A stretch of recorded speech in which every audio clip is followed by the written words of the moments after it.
আসসালামু আলাইকুম, স্বাগতম ইন্ডি কিচেনে। আজকে আমি আপনাদের সঙ্গে শেয়ার করবো ফুলকপি ভুনার একটি অসাধারণ রেসিপি। এই রেসিপিটা এতটাই খেতে দুর্দান্ত হয়, আমি গ্যারান্টি দিয়ে বলছি আপনারা একবার বানিয়ে খেলে বারবার খেতে চাইবেন। এতটাই সহজ, ভিডিও না দেখলে একদমই বুঝবেন না। ভিডিওটি অবশ্যই শেষ পর্যন্ত দেখবেন। আপনারা রাতের খাবারে বা দুপুরের জলখাবারে খুব সহজে এই রেসিপি বানিয়ে পারেন। ফুলকপি বানানোর জন্য আমি একটা বড় সাইজে দেখুন ফুলকপি নিয়েছি। এই ফুলকপিটা একদম ভালো মতো খুব ছোট ছোট টুকরো করে কেটে নিয়ে নেবো। চলুন তার আগে কেটে নিয়ে নিই। এই যে দেখুন ফুলকপিটা ঠিক এইভাবে ছোট ছোট টুকরো করে আপনাকে কেটে নিতে হবে। প্রতিদিন ফুলকপি থেকে ফুলগুলো এগুলো কেটে নিয়েছি। এই যে দেখুন ফুলকপিগুলো এবার এগুলো পরিষ্কার জলে ধুয়ে নেবো। এই ফুলকপির ডাটাটা আমি রেখে দেবো। এটা অন্য সবজি রান্না করবো। এটার রেসিপি আমার চ্যানেলে দেওয়া আছে, আপনারা দেখে নেবেন। ডিসক্রিপশন বক্সে আমি লিঙ্ক দিয়ে দেবো। চলুন তাহলে ফুলকপিগুলো পরিষ্কার জলে ধুয়ে নিয়ে নিই। এবার একটা পাত্রে আমি জল বসিয়েছি।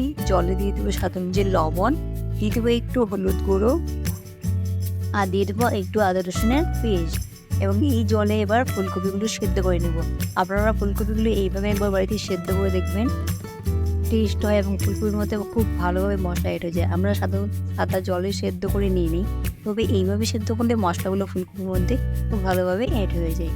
ঢাকনা দিয়ে এটা আমি মোটামুটি 5 মিনিটের মতো সেদ্ধ করে নিয়ে নেবো। এই দেখুন খুব ভালো মতো আপনাকে এটা সেদ্ধ করতে হবে। আমার খুব ভালো মতো সেদ্ধ হয়ে গেছে। আমি এটা চামচের সাহায্যে চেক করে নিয়ে নিলাম। এদিকে আমি একটা বড় থেকে পেঁয়াজ কুচি করে রেখে দিয়েছি, কিছু কাঁচা লঙ্কা যেগুলো কেটে রেখে দিয়েছি। একটা পাত্রে আমি একটা টমেটো পেস্ট করে নিয়েছি, আর এর সঙ্গে নিয়েছি 2টো ডিম।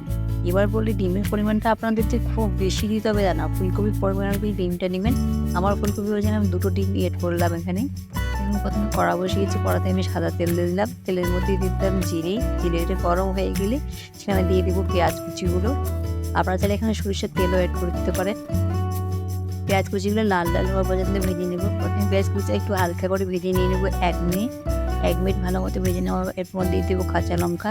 এবার পেঁয়াজটা পুরো ভালো মতো লাল লাল করে ভেজে নিয়ে নেব। এই পর্যায়ে আমি গ্যাসের ফ্লেমটা একদম মিডিয়াম রেখেছি, তাড়াতাড়ি পেঁয়াজটা পুরো লাল লাল করে ভেজে নিয়ে নিব। তাহলে যখন পেঁয়াজের অনেকটাই কালার চেঞ্জ হয়ে গেছে, এটা জাস্ট আরেকটু 10 সেকেন্ডের মতো ভেজে নিয়ে নিই। এই পেঁয়াজের পুরো কালার চেঞ্জ হয়েছে। এবার গুঁড়ো মশলা অ্যাড করেছি। প্রথমে দিয়ে দিলাম হলুদ গুঁড়ো এবং কাশ্মীরি লঙ্কা গুঁড়ো, দিয়ে দিলাম ধনে গুঁড়ো। ভালো মতো মশলাটা পেঁয়াজের সঙ্গে একটু মিশিয়ে নিয়ে নিচ্ছি কিছুক্ষণ।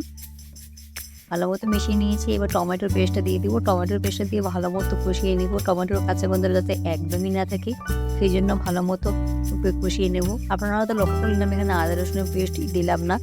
আপনাদের আদা রসুনের পেস্ট আমি এখানে ফুলকপি সেদ্ধতে দিয়েছি, তাই এখানে অ্যাড করলাম না। এই যে স্বাদ অনুযায়ী লবণ দিলাম, লবণ দিয়ে ভালো মতো টমেটোটা দিয়ে দেবো, যাতে টমেটো খুব ভালো মতো সেদ্ধ হয়ে যায়। এই যে যখন টমেটোর সঙ্গে ভালো মতো কষিয়ে নেওয়ার পর এবার দিয়ে দিলাম ডিম 2টো ভেঙে বাড়ি, এবং ডিমের উপর দিয়ে দিলাম হালকা করে লবণ। এবার ভালো মতো হাতের মাধ্যমে খুব ভালোভাবে ডিমটা মিশিয়ে দিতে মশলার সঙ্গে। এই পর্যায়ে গ্যাসের ফ্লেমটা একদম লো রাখবেন, কারণ ডিমটা নিচ থেকে লেগে গিয়ে পড়ে যেতে পারে। এই যে দেখুন মিশ্রণটা ঠিক এইভাবে হবে। কিছুক্ষণ আপনার ভালো মতো এইভাবে ডিমটা ভেজে নিয়ে নিতে হবে। ঠিক এইভাবে ভালোভাবে ডিমটা ভেজে নেওয়া হয়ে গেলে, এবং দেখুন ডিম মিশ্রণটা কতটা টাইট হয়ে আসছে। এই পর্যায়ে আপনারা সেদ্ধ করে রাখা ফুলকপিগুলো দিয়ে দেবো।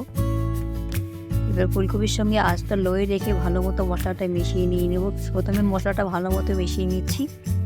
মেশানো হয়ে গেলে আমি সেখানে খুবই সামান্য পরিমাণ জল ইউজ করলাম, মানে খুবই সামান্য, যাতে মশলাটা ভালো মতো ফুলকপির সঙ্গে লেগে যায়। দেখুন ভালো মতো এইভাবে মিশিয়ে কিছুক্ষণ রান্না করে নেব, তাহলে বেশ আপনাদের ফুলকপির ভুনা রেডি। এই রান্নাটা এতটাই সহজ, আপনারা হয়তো বুঝতেই পারছেন। এবার আমি এখানে রঙের জন্য কাশ্মীরি লাল লঙ্কার গুঁড়ো দিয়ে দিলাম, দিয়ে ভালো মতো করে মিশিয়ে নিয়ে নিচ্ছি।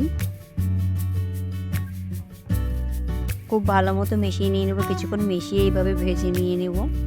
আপনাদের হাতে খুব কম সময় থাকলে এই রেসিপিটা আপনারা করে নিতে পারেন। খুবই তাড়াতাড়ি এই রেসিপি বানানো যায়, দেখতেই পাচ্ছেন। আমি এইভাবে উল্টে পাল্টে জাস্ট 1 থেকে 2 মিনিট ভালো মতো করে এটা রান্না করে নিচ্ছি, খুবই কম সময় লাগছে। এই যে দেখুন ভালো মতো করে আমি এটা ভেজে নেওয়া হয়ে গেছে, একদম ভালো মতো রান্না করে নিয়েছি। এবার এটা নামিয়ে নিয়ে নেব। নামিয়ে নিয়েছি, এবার গরম গরম ভাতের সঙ্গে সার্ভ করে দেবো। দেখতেই পাচ্ছেন। ভিডিওটি ভালো লেগে থাকলে অবশ্যই লাইক কমেন্ট শেয়ার করতে একদমই ভুলবেন না। চ্যানেলটি সাবস্ক্রাইব করে দেবেন, পাশে থাকা বেল আইকন দাবিয়ে দেবেন, যাতে আমার ভিডিও সবার আগে আপনার কাছে গিয়ে পৌঁছায়। আজকের মতো এখানে দেখা হবে নতুন একটি ভিডিওতে। ভালো থাকবেন, সুস্থ থাকবেন। ফেসবুক থেকে দেখে থাকলে অবশ্যই ফলো করে দেবেন এবং ভিডিও লাইক করে দেবেন।